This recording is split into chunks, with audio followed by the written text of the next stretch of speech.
ভোলা চরফ্যাশনের উদ্দেশ্যে ছেড়ে যাচ্ছে ঢাকার সদরঘাট থেকে কর্ণফুলী 13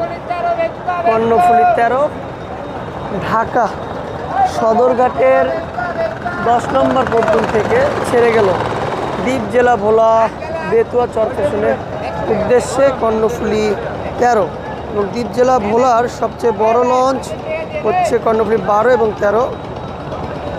এখন সময় বাজে হচ্ছে 8:37, রাত 8:37-এ ছেড়ে গেল কর্ণফুলী 13। কয়েক হাজার যাত্রী নিয়ে গেল।